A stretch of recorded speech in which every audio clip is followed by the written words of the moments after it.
Good afternoon, everybody. This is Brian Cancian with Foundation Software. Just wanted to welcome you all as you trickle in here. I've had quite a few registrants, and we're still waiting on quite a few to join. So we're going to give it just a few more minutes before we get started, and we'll be back with you. Looking forward to it.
All right, we're going to get started here. It's just after 1, and I see some people are still trickling in here, but we're going to be respectful of everybody's time. So again, my name is Brian Cancian. I'm the Business Development Manager here with Foundation Software, and today in our partnership webinar series, we are very excited to be presenting along with PlanHub, and we're going to be talking about construction accounting and bid management and how we can help you bid better and track better. Our presenters today are Garrett Fuller and Evan Williams. Garrett is a senior regional sales rep here with Foundation Software, and Evan is VP of Partnership and Operations at PlanHub. Evan has been in the construction industry roughly 2 years or so, has spent the last 10 years helping small businesses grow in the hospitality and restaurant industry. And he's been with PlanHub and their bid management platform in recent years, and is definitely excited to partner with Foundation, as we are excited to partner with PlanHub. Garrett has been here with Foundation for what seems like an eternity, 21 years maybe. Has been selling the software for about the last 12, but has done everything from some phone support, implementations, and training, even a couple management positions.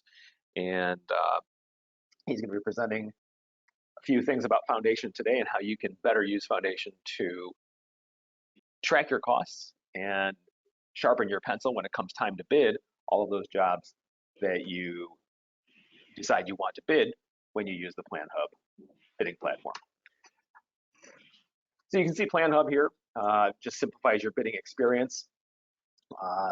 Relatively new application, but very, very exciting. I had a chance to sit in with Evan on a brief demo, and lots of good things there in their application. But the point is to grow your local network and build new relationships within the construction industry to give you access to more jobs and better jobs. Foundation is going to help you track all of those projects.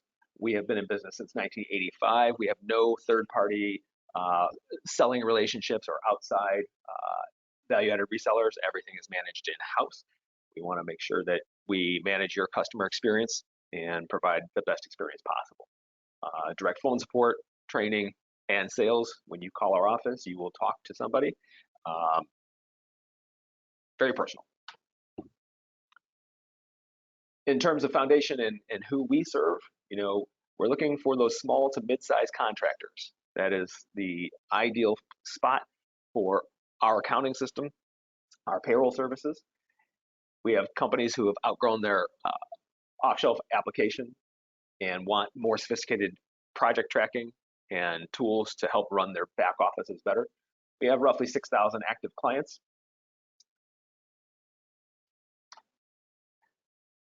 And after today's presentation, we'll open it up to Q&A to be able to type your questions into the question block.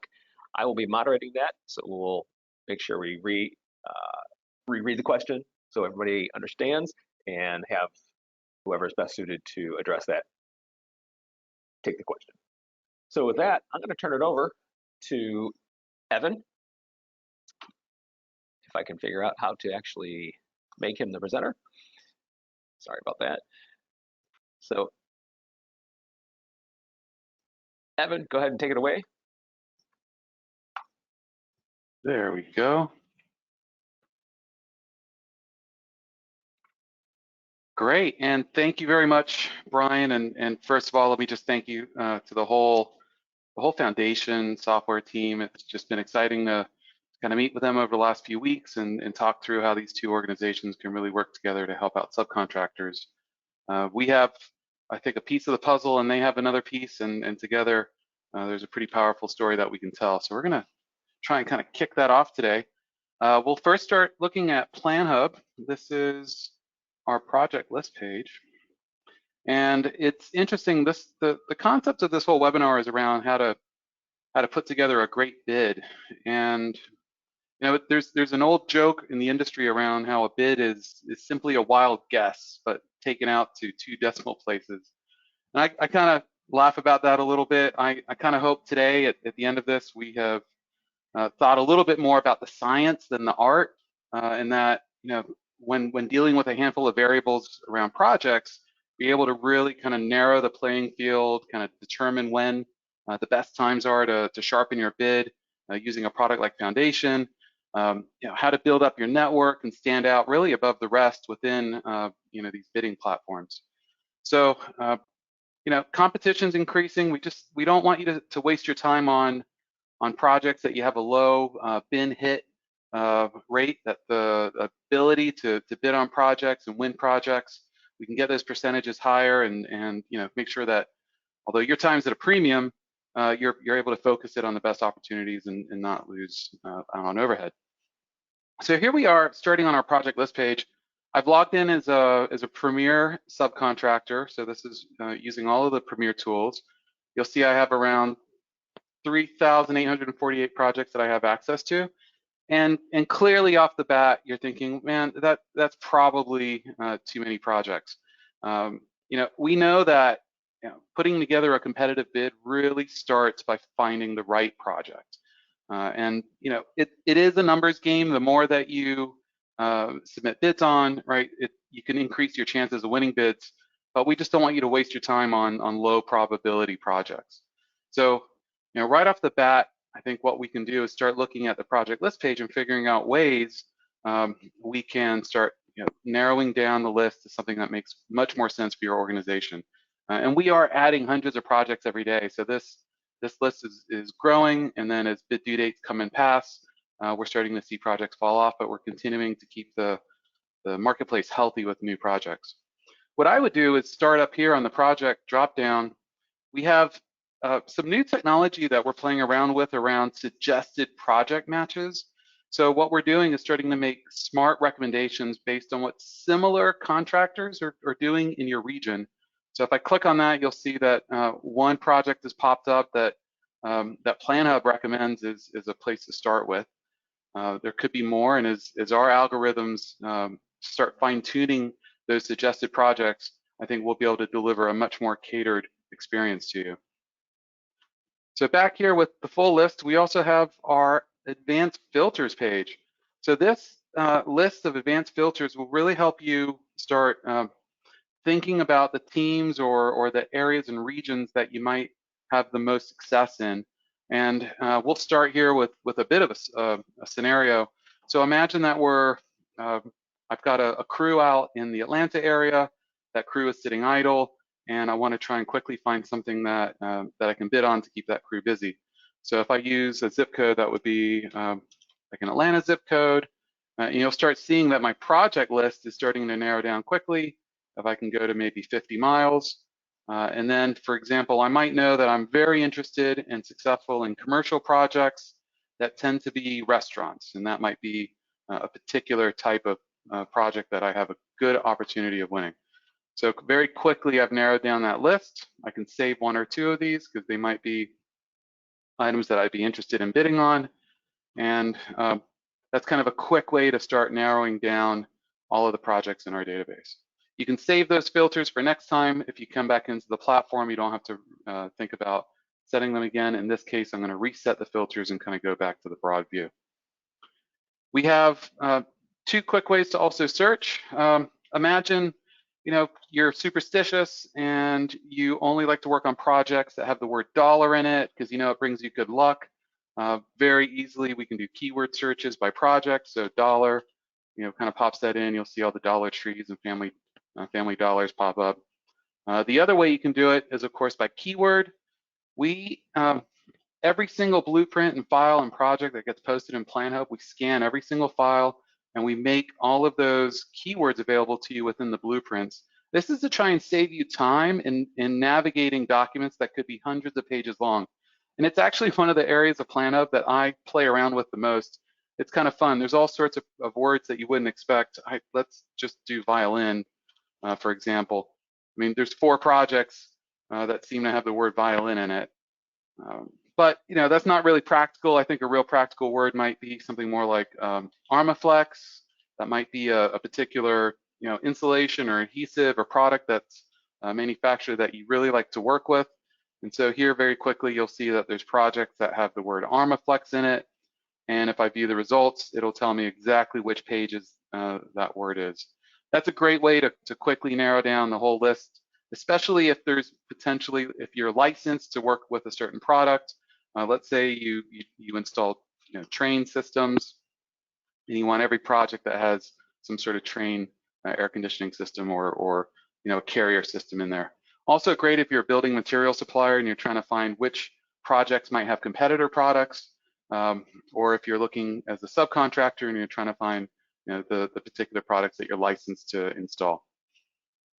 What's really cool about the keyword list here is part of the win is to try and get a first crack at a project and making sure you're one of the first subs to get your name in front of the GC who's bidding on the list. And you can very easily save this as a keyword. And as new projects get scanned, every 4 hours, what we're doing is we're kind of scrolling through all the projects. And if there's a new project that's been posted with that particular keyword, we'll go ahead and send you an email saying that there's a new project for you that you might be interested in. So hopefully you could be very effective with your time that way and not have to continue searching around for things that you might be used to. I've seen some profiles that have hundreds of real specialty words in their profile that they've saved, and they basically use that as an indication of when to log into PlantHub. So a handful of tools here on just kind of navigating the list. We also have, we have this ability to look at everything in more of a bid calendar format. Of course, the last thing you want to do is miss an opportunity to submit a bid on a project. So with the bid calendar, all of your saved projects that you saw earlier, they get placed in this calendar form. You can always click on a particular date. You can get the particular projects. If you want, you could add a reminder to your personal calendar. And that's kind of a quick way to get a view of the pipeline and of the future and to make sure that you're managing your time correctly so that you're putting your effort on the things that make the most sense. If you were to go back to the project page, we also have the ability to add ITBs. So for some of the major formats, whether it's ICE square foot or building connected, smart bid, pipeline suite, if you want to also have those projects in your calendar and make sure that you have visibility to those projects, you can just take this email here, you can forward those projects, and automatically will scan the project and drop that also into your project list. You'll see here, there's go to my imported projects. My personal profile I'm using here for this demo, of course, does not have that. So a very clear set of tools available on the project list page. This is an area that you could easily spend a good amount of time kind of narrowing your filters And if you've done a good job looking at the history of the projects that you win, my recommendation, of course, is to try and cater the list of projects in PlanHub to those that you have the highest probability of bidding on and winning. So I will move on to a particular project. So let's say you've actually landed on a project, and we'll just use the first one here, Wildebeer.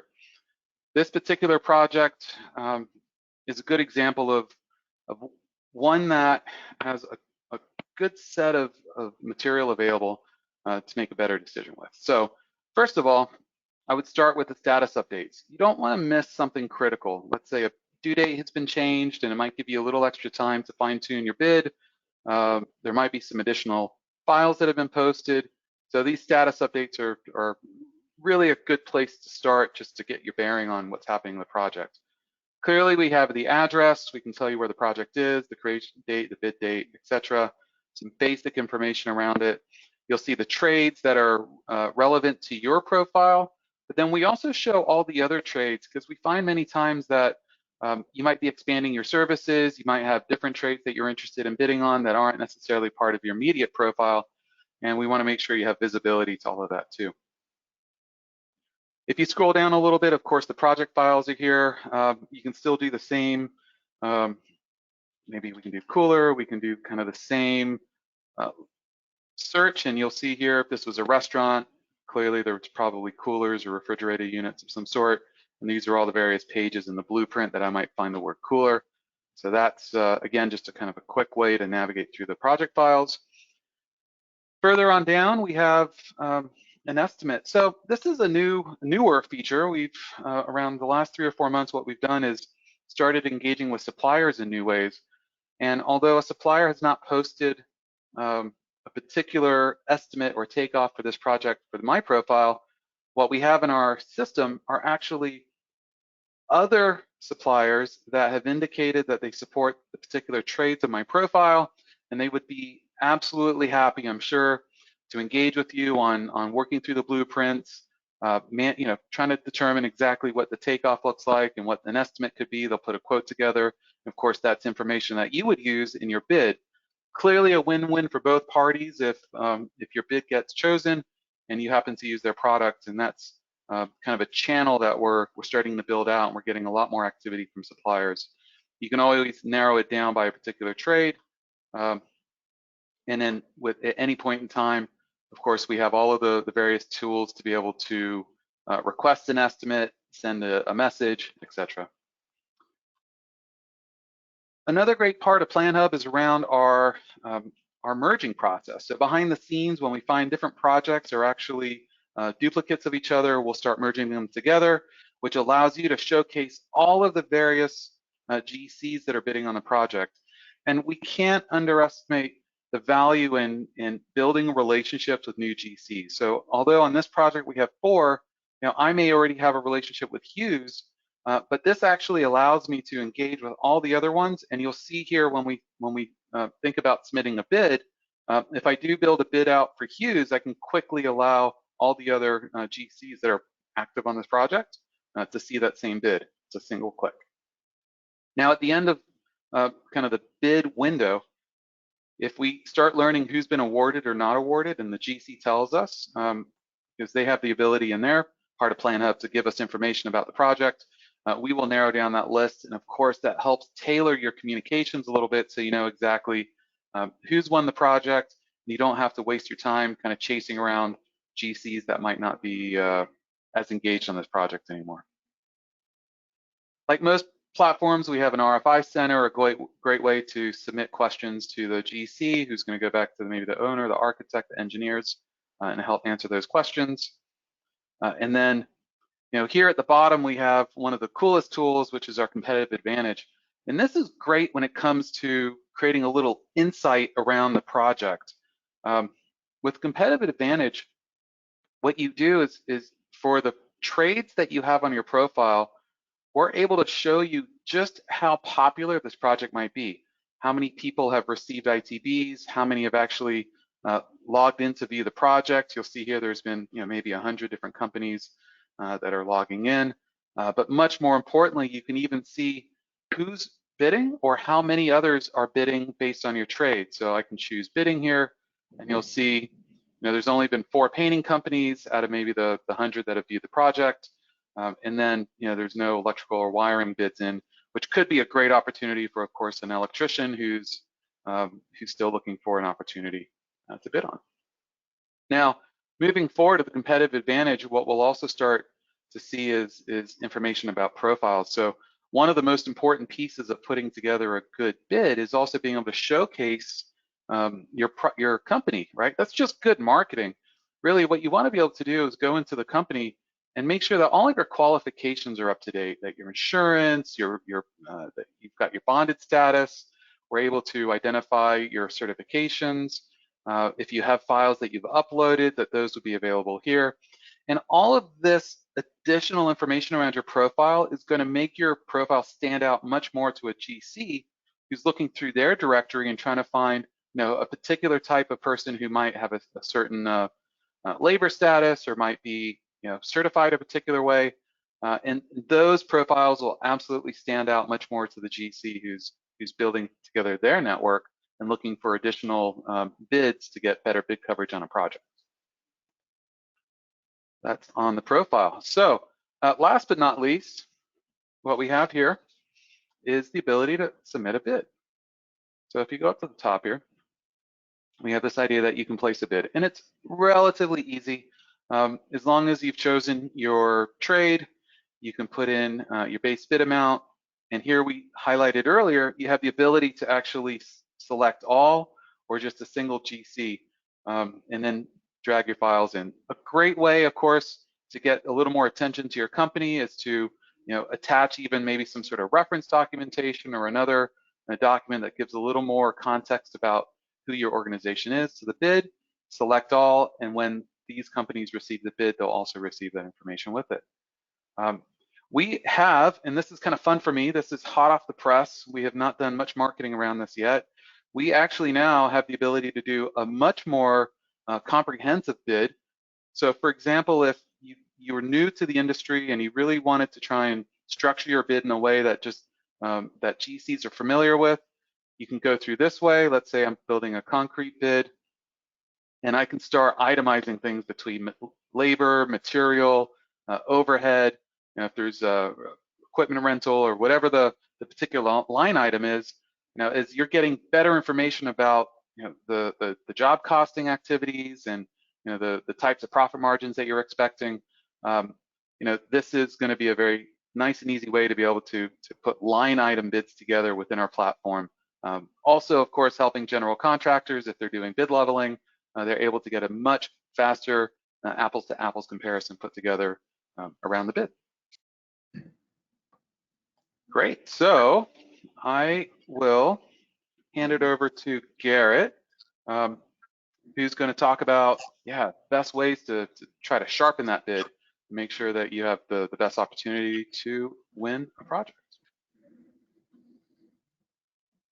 That being said, let's go to Garrett. Excellent. Thanks so much, Evan. I appreciate it. So as Evan mentioned, Foundation essentially takes over at the start of a job being awarded. Now, while we do an excellent job, obviously, with job cost accounting, we absolutely manage a lot of specific project management features, mobile components, whether it's RFIs, transmittals, submittals, meeting minutes, daily logs, that area is a big focus for us as well. Our core, when we started over 35 years ago, it's job cost accounting. And it's one of the key things, obviously, that people look to when they're looking at Foundation as a fit for their business, is job costing as one of the, if not the primary focuses, along with a number of other key features, which I'll softly touch on. Due to time, I'm going to, just cover some basics, very basic elements of the system. We're going to jump right into some job cost discussion. And the whole idea is, obviously, you want to see how profitable you're doing on your jobs while they're progressing. Of course, when the job's over, see where we're doing well, where we're not doing well. And that way we can bid better in the future, see what kind of margins we're at, making sure that we can bid, low, but still be profitable, and just making more accurate decisions with our projects. I'm going to start with some basic concepts. And a lot of this it's simple, right? It's simple to think about. Getting the data in accurate, obviously that's key. We have ways to do that. Mobile components, comparing purchase orders and subcontracts on an AP entry. There's a lot of validation in place to help eliminate some potential entry error. Saying that, here's a simple screen where we're looking at our projects. Now you can isolate who can see what. These are some of my large commercial jobs. We've got companies that do a lot of public work, private work, small jobs, large jobs, anything in between. And we're able to kind of filter those out based on what we're trying to see. Maybe just see certain jobs in a certain location or certain jobs for this customer or project manager. Just show me jobs that are, municipal projects. So this active list for me, we're seeing just a very big picture up front here. What have we billed on these projects? What's the estimated and actual cost, right? Very, very basic, big picture view. And the idea here, especially if somebody's not a power user, right, they can jump in and dive right in to see what's going on with the health of the company. Not only financials and cash management, but of course, job costing, as we're seeing here. So I can jump into any specific job, just simply click on one. Or if I hit this view report button, we're going to jump to a pretty traditional layout of a job cost report. And again, summary level to start. We're seeing our estimated profit, our actual profit, our percentage of completion. This does show elements of a WIP report, bonding report. We do have more official ones that I'll hop into.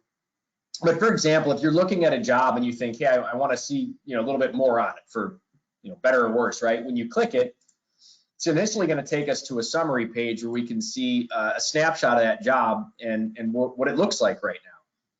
Now, you can definitely run any detailed job report right when you open the system. We've got probably close to 50 preloaded job cost reports. You can easily customize job cost reports within our system. It's a basic function that comes with the core program. It's a drop and drag report writer. So as I show some samples, just keep that in mind. You're absolutely able to customize and kind of hone in on specific layouts that may be best for you. Now, this job shows a profit of about $23,000. Shows our contract broken out from our change orders. We, of course, track change orders with different statuses. Any approved change orders are going to show us this revised contract amount. Here's our committed costs. So we track those very well. Purchase orders, subcontracts that we've issued. The system's going to do a very good job of making sure you're not overbilled on any commitments. It's going to show us what's left, what's remaining on those open committed costs. We can kind of see what's lingering out there. But let's jump into the cost. So this job's roughly $200,000. If I click the detail, we're going to see some type of distribution. And the idea is people do this different, right? If somebody's doing, interior work, maybe they have, framing, drywall, painting. This is more of a civil company where they've got demolition and excavating. So we've got a lot of companies doing different things as far as their trades go, but those would be yours, right? Those would be your cost categories. And when we enter in payroll, when we enter in AP, we're putting it to the job and we're coding it to a specific cost code. Now we can absolutely import these estimates, right, from different estimating tools, virtually any estimating program in the market, or even just homegrown Excel tools we can import budgets from. And it works really well because if for example, on this job, these are our budgeted cost codes. So that's all we can enter to. If somebody uses our mobile app in the field and they select, to put time into this job, they can only select cost codes that are applicable, kind of minimizing some of that potential error. Saying that, some companies do not use cost codes, right? Maybe their jobs are quick or they're just not to the point where they're doing that. You can at least at a minimum see your costs broken down by some of these main components, which we call cost classes: labor, material, subcontract cost, equipment cost, burden. And that can vary as well. So some companies just track that main cost buckets of those, and others, like my example, they're going to track the breakdown of that labor, material, subs by cost code, or even another layer of detail, which we call phases. So again, there's some structure in place here that should accommodate virtually any company as far as how detailed they're trying to get their cost levels. Now, one thing we want to focus on, right, is making sure we have better historical data to bid better in the future. And just as our jobs are progressing, we're not only seeing did we make or lose money on the job, and is the labor and labor hours within our budget, but we're seeing that by cost code, right? So we can see that specifically to each task. Now, notice, this task for $19,000 is about $4,000 in labor, and notice the burden at $900 roughly. That's actual burden from payroll. Basic non-construction specific packages aren't doing that. They're not pushing the burden from payroll. That's your company's share of FICA, FUTA, SUTA, workers' comp, fringes, general liability insurance. So we're more accurately seeing that total cost. It's not just $4,200 for the labor for this task. We actually have another roughly $1,000 for that overhead that we're paying for that labor. And that's automatically hitting there, which is great. Now there's more to that, right? A lot of companies, in addition to that burden from payroll, which we're already tracking, they want to or should be allocating overhead for their indirect expenses. We have all of these office expenses at a construction company for office salary and rent, cell phone bills, anything like that. And that should be allocated to our projects. There's a few ways to do that in Foundation. There's two common ones that I'm going to talk about. But again, that's a big piece that we can see and need to see so we can really get a better accurate number as far as where are we at with our profit on this job. If we're not allocating that, we're not truly seeing that.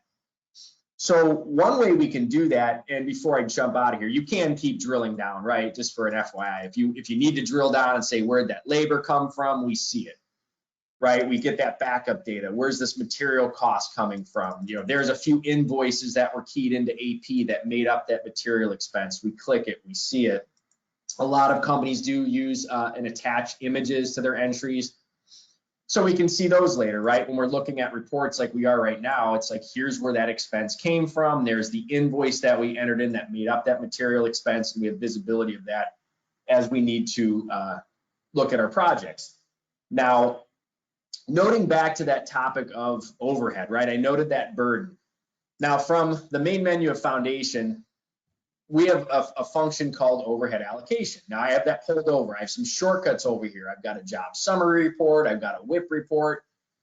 This overhead allocation report, what we do, and it's very efficient in the sense that, I don't want to say it takes the effort out of it, but it's looking at our general ledger and those indirect expenses, right? Those office expenses, office labor, right, rent, advertising, those office expenses. It's pooling those together. And so maybe monthly, we want to allocate those overhead costs to our jobs.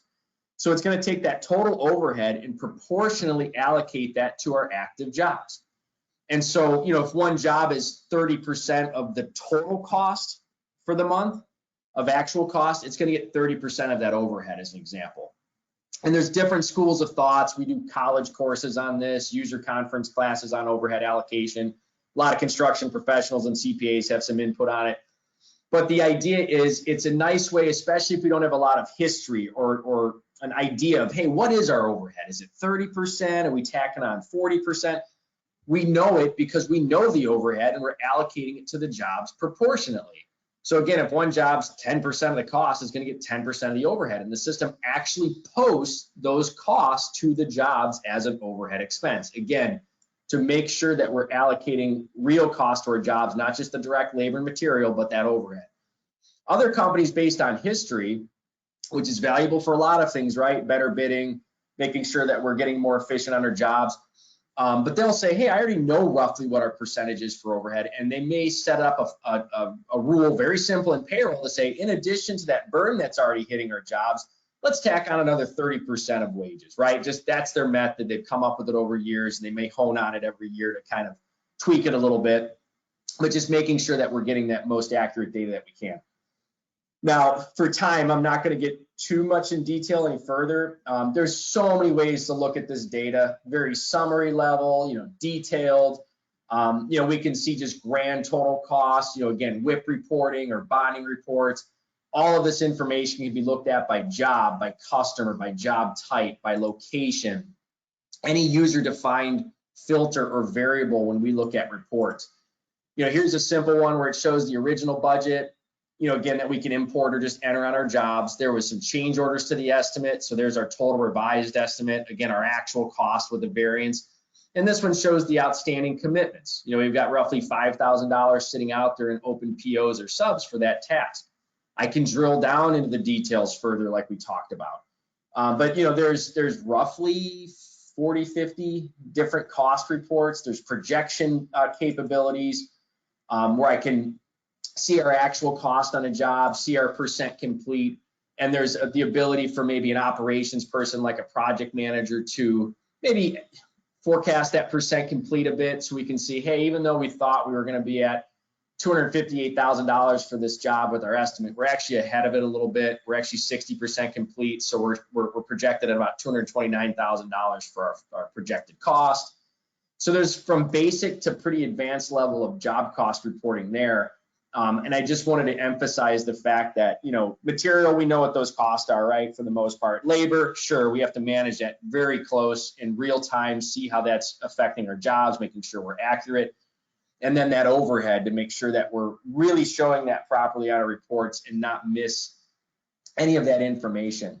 So again, saying that, you know, we do a lot more, very good at construction payroll, certified payroll, union reporting for people that have that complexity. We have nearly every certified payroll report format available. We've got committed cost management, AIA billings, time and material. We've got a lot of other capabilities that I could spend a lot of time on. And that's something I want to mention to people with interest in PlanHub and Foundation, one or the other or both, right? Real demonstrations are great. They're soft. It's a very simple approach of, hey, let's look at it, see if it's a fit, go over questions. And we, of course, would love to do that and spend time going over any questions or talking further on either product, of course. Saying that, I believe Brian's been monitoring the questions here a bit. I'm going to stop just for time and make sure we're honest to that and give him an opportunity to go over some of these questions as a group. Yeah, absolutely. Thanks, Garrett. Taking over here.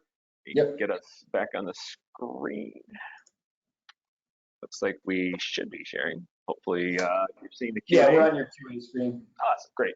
So at this point, we're going to open up for some Q&A. We have a few minutes. And at the current moment, there's only one question that was asked in the question window. And that is about PlanHub, if I'm not mistaken. It says, what are the source for selections under suggested in your filters?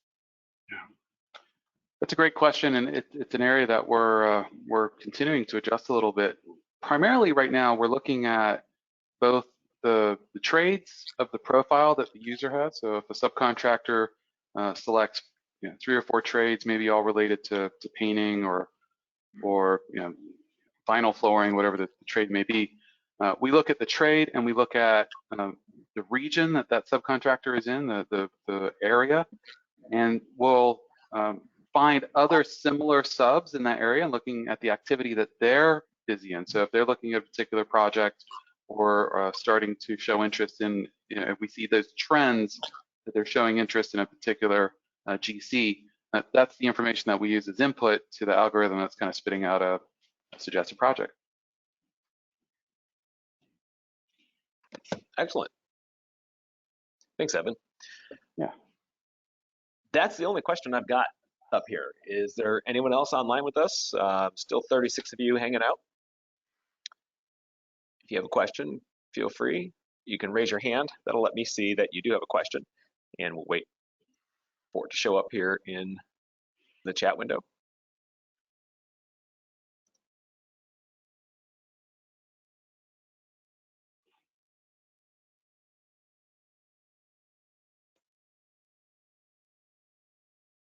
Janan, it looks like you may have a follow-up question.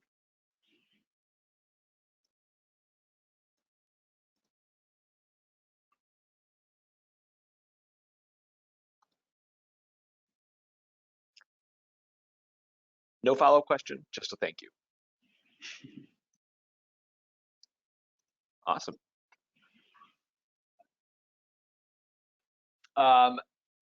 Good question. I missed most of the webinar. Can I view it again? And another one, can you tell us the cost for Foundation software? Regarding the webinar, it will be recorded If you have registered for it, you should, and Garrett, correct me if I'm wrong, you should be receiving a link to the recorded webinar. Yeah, there'll be a link sent out to any attendees or people who just registered. So this will be shot out probably a little bit later today. Absolutely. And as far as the cost for foundation, Amanda, it's largely based on your individual situation. There's users, there's modules, there's other products that you may utilize with it. So that's, like Garrett said, if you reach out to us, you can talk about specifics, talk about different functions, features, functions, and so on, and your specific user needs, and they'll be able to get you solid pricing. And a quick note on that too, we wouldn't need a whole lot of your time to at least give a ballpark. Honestly, 5 minutes, I could give you a rough number of, hey, you'd be between this and this, but it absolutely depends on how many users, any extra modules. There's various components to that, but nothing that would take a long time to at least get an initial, idea if it's within a budget would make sense to pursue as an option. Great questions. Thanks, guys.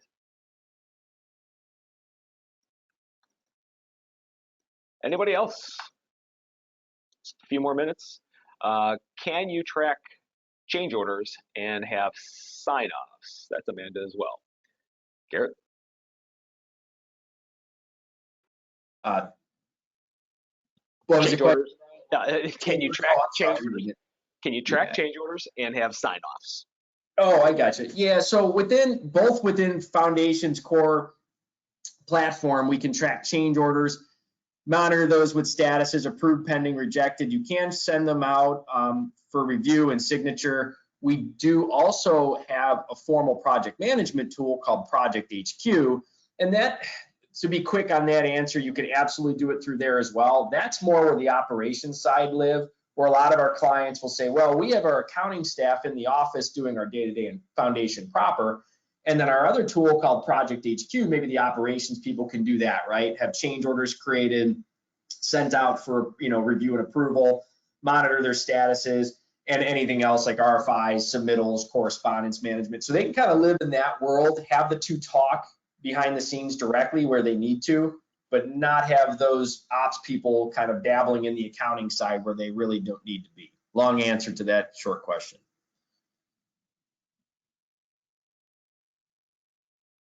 Great. There's another question I'm trying to get some clarity on here. It's from Felipe, and is asking that he had heard that there's a self-pace to learn more of your software. He said he just started on the private side after coming from the public side. So just looking to get some clarity on which application you're referring to. And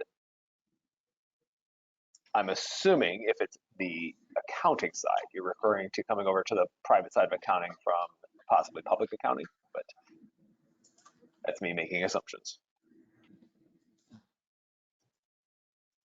Hey, Brian, just from PlanUp, I will say that we do have in our Knowledge Center, you can go to planup.com and find a good series of videos about the product. I think we also host those on a YouTube channel. So for PlanUp, I would start there for additional insight. Okay.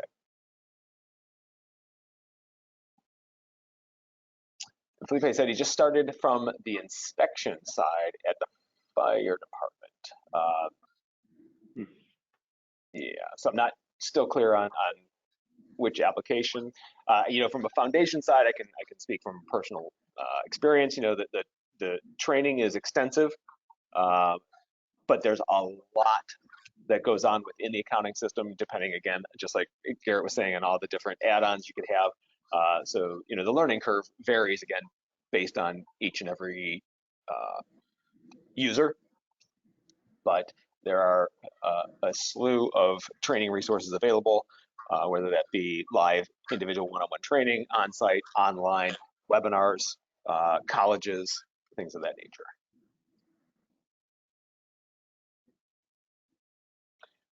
All right, guys, we are at 1:45 Eastern, and I think that's about the allotted time for this. I want to be respectful of everybody's time. Let's take one more. Question about PlanHub. if you submit an RFI for a project, does it become public view or just available to the general contractor? Yeah, that's a decision that you're able to make if you like, the answer to be public or the answer to be private to the person who's asked the question.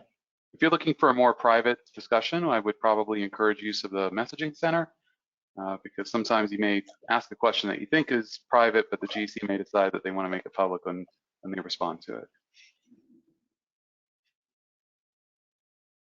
Great, thanks, Evan. All right, we're gonna have to wrap this up here. There aren't any other questions out there. Again, I think I'm sharing my screen here on the Q&A.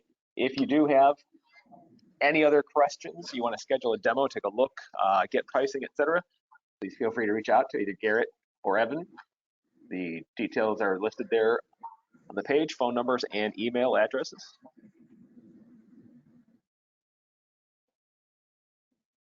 And with that, I'd like to thank you all for attending. It's great to see you. It was a great turnout. And we look forward to seeing you again. Thank you very much, Brian. Thank you. Thanks, Harvey.